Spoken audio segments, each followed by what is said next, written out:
Welcome to Streaming and Screaming. I'm your host, David B. Kronmiller, and tonight, this week's guest is special effects extraordinaire. You've seen his work in Lord of the Rings and Avatar, and some of you might have felt his mighty foot hit you in a chest during an MMA tournament. He is Raymond Massa. And Google this week hired a camel to take street view photos for their map app. Yes, that's right, a frickin' camel. Next week, they will hire a lobster to map the ocean floor. This is Streaming and Screaming at KXSR.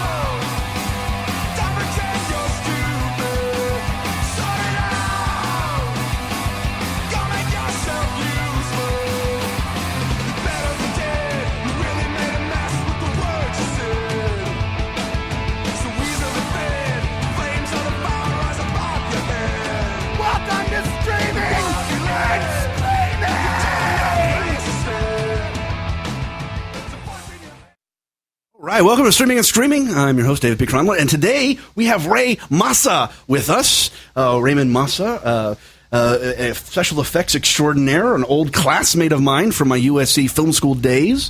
You've been very, very busy for the last 20-some years that we've been out of film school. Welcome. Thank you for being on. Awesome. Thank you very much, David. So before we start, like, where are you at these days? Because you're always all over the world. Every time, Ray, whenever he's, like, most of my life, well, not my life, well, I guess it is most of my life now, because I've gotten to that age. I get emails from Ray once in a while, like, oh, hey, I'm going to be in town for, like, a day or two.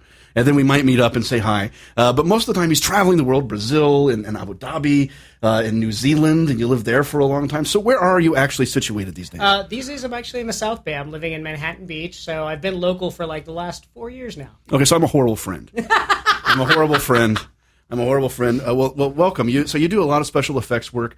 For the folks who don't necessarily know all the lingo, what is it specifically that you've done? I know it's branched out and it's changed over the years. I have. I've had a little bit of an eccentric career. Originally, when I started, I was doing practical effects, which basically that consists of things like miniatures and prosthetics and model making and all the old school stuff. And then somewhere halfway into my career, I got really curious about the digital stuff, and I moved into eventually something called motion capture. And so that's kind of what I've been doing for the last 5 years. Awesome. So half my career has been practical and the other half's been digital. So mocap. We're in the middle of an actual green screen stage right now when we do the show, so I think you must feel quite at home. I'm very familiar with the setup, yes. Surrounded by green, where everybody kind of looks a little sick because of all the reflection, making everyone look a little bit greener. Now, there's a great story. I tell this story to a lot of people because to me it's very inspiring. Ray, first of all, went to USC on an awesome scholarship. I was reading tonight on your IMDb page. There's a little bit about your scholar. I kind of knew that, but I'd forgotten. But your entry into the film industry. Now, when Ray and I met, we were in film school, and he was this crazy guy who just you were so full of life, so full of energy. You made every set better, and you made everybody happy. You were the one guy like everybody loved. Everybody loved Ray. Not everybody liked me, but everybody loved Ray. And everybody wanted Ray to work on their projects, and I was lucky enough because we were in the same track along with like Chad Kulchin and Heather Holbrook and a whole bunch of other fun people that are friends of ours, and we were all coming up together. And then you took some time off. You went to travel the world or something. I took 2 separate semesters off. The first semester happened because when I entered film school, at some point in that journey, I got interested in trying to do a study abroad program. And luckily, I asked about it when I was a freshman, and they told me, well, once you start cinema production, which is your junior year, you will have no time to do this. Yeah. So if you want to do it, it's going to have to be your sophomore year. So the first semester of my sophomore year, I went to Spain, and I studied in Spain for a semester. Once that semester was over, long story short is I wasn't ready to leave Europe yet, so I dropped out of school for a semester and bummed around Europe for 6 months. So that was the first time. Awesome. And then the second time was in junior year, once I started for the production cycle. After working on a couple films, I kind of felt the need to find my personal style and voice. So I dropped out for another semester and bummed around the U.S. this time just to try and, like, I don't know, find artistic inspiration. I think it's important. I mean, our industry, especially those of us who are on the creative side of it, you know, if you don't have a lot of a lot of world experience, what are you making movies about? Where are you drawing? Where's your imagination going? You know, if you're stuck in the same four walls, your imagination is eventually just going to be thinking about those four walls. And I mean, you know, not to diminish anyone else's achievements or their journey, not at all. But my particular viewpoint was, if I stayed in Los Angeles, I was just going to start regurgitating everyone else's visions because I had my inspiration from other filmmakers. Well, those filmmakers generally got their inspiration from living life, so why not go live life? Yeah, you got to do it. I did it for a little while, and you did it back in film school, which was a smart time to go to do it when you're younger and can enjoy it without the burden of adulthood. But you came back into school, and I roped you up into one of my projects, Homeland Homestead, to do special effects on it. It was a little story about. I grew up in the Amazon, for those who don't know, and I did a movie about a fictionalized version of that. And Ray made some burnt chickens for me.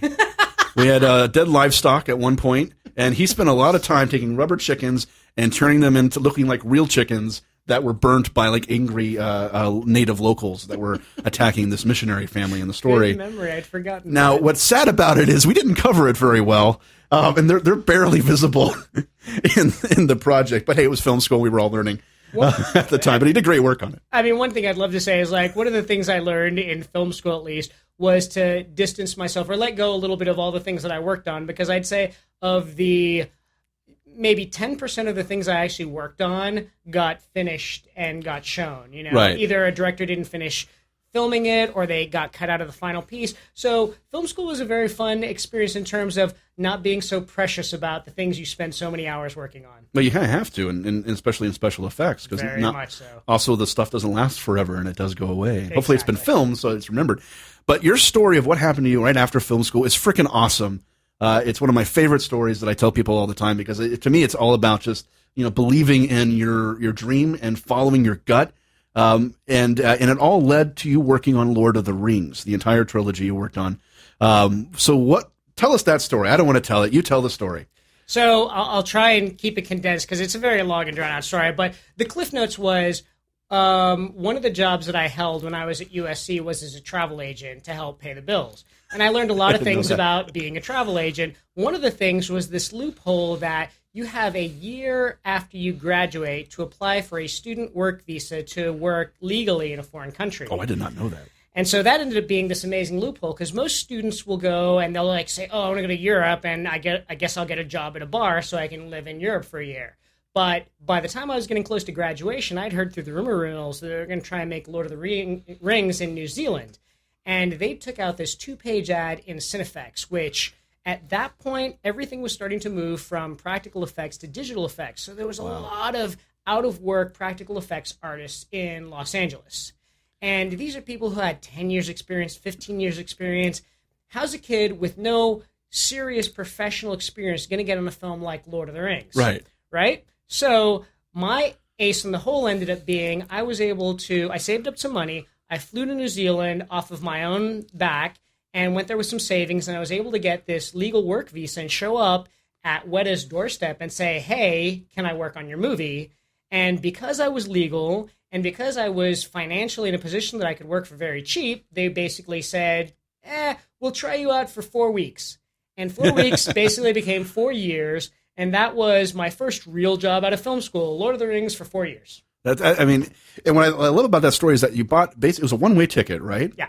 You had no necessarily intent of coming back. Well, we could have lost you to New Zealand and just, I mean, I just be a Kiwi now. I didn't know what was going to happen, but I knew that this was an amazing opportunity. And that's all it came down to, is I just knew, you know what, these things don't show up every day in life. No, they don't. And most of the filmmakers who I've been inspired by were people that took these huge punts, who said, like, you know what, I'm going to do this thing, and everyone thinks that I'm crazy, but I'm going to take this risk because I believe in it. Yeah. And so that was my moment.